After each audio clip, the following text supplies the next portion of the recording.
নমস্কাৰ বন্ধুসকল, এই ভিডিঅ'টোত আমি আলোচনা কৰিছোঁ থাৰ্ড গ্ৰেডত আহিবলগীয়া ইম্পৰ্টেণ্ট 10টা কুৱেশ্যন। তাৰে প্ৰথম কুৱেশ্যনটো হ'ল কিমান উষ্ণতাত পানীৰ ঘনত্ব সৰ্বোচ্চ হয়? তো ইয়াৰ শুদ্ধ উত্তৰটো হ'ল option number D 4 degree Celsius. 4 degree চেলচিয়াছত পানীৰ উষ্ণতা সৰ্বোচ্চ হয়, পানীৰ ঘনত্ব সৰ্বোচ্চ হয়। তাৰ পাছৰ প্ৰশ্নটো হ'ল সমাজ বিজ্ঞানৰ কোন শাখাত সম্পত্তিৰ উৎপাদন, বিতৰণ আৰু উপভোগ সম্পৰ্কীয় অধ্যয়ন কৰা হয়? সো সমাজ বিজ্ঞানৰ অৰ্থনীতি বিজ্ঞানত সম্পত্তিৰ উৎপাদন, বিতৰণ আৰু উপভোগ সম্পৰ্কীয় অধ্যয়ন কৰা হয়। তাৰ পাছৰ প্ৰশ্নটো হ'ল নিম্নলিখিত তালিকাৰ পৰা স্বাভাৱিকভাৱে তেজস্ক্ৰিয় পদাৰ্থটি চিনাক্ত কৰা। সো ইয়াত দিয়া 4টা অপশ্যনৰ ভিতৰত প্লুটোনিয়ামটো হ'ল ইয়াৰ শুদ্ধ উত্তৰ। নিম্নলিখিত তালিকাৰ স্বাভাৱিকভাৱে তেজস্ক্ৰিয় পদাৰ্থটি হ'ল প্লুটোনিয়াম। ভলীবল কোৰ্টত প্ৰতিটো পক্ষত কিমানজন খেলুৱৈ থাকে? 6জন খেলুৱৈ থাকে।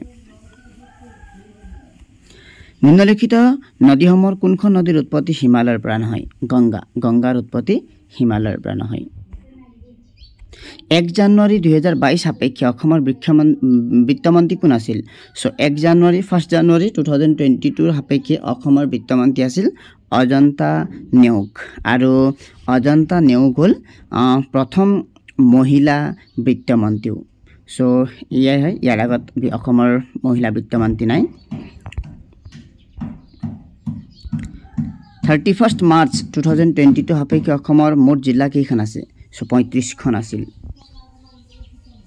নিম্নলিখিত দেশসমূহৰ কোনখন দেশে অসমৰ সীমা স্পৰ্শ কৰে? সো অসমৰ সীমা স্পৰ্শ কৰা 2খনেই দেশ আছে, বাংলাদেশ আৰু ভূটান। সো ইয়াৰ শুদ্ধ উত্তৰটো হ'ব ভূটান। ইয়াৰ পাছৰ প্ৰশ্নটো হ'ল নিম্নলিখিত দলংসমূহৰ কোনখন আটাইতকৈ পূবত অৱস্থিত? ভূপেন হাজৰিকা সেতু, যাক ধলাশদিয়া সেতু বুলিও জনা যায়। সো এই দলংখন অসমৰ পূবত অৱস্থিত। ভাৰতৰ কেইখন ৰাজ্যই অসমৰ সীমা স্পৰ্শ কৰে?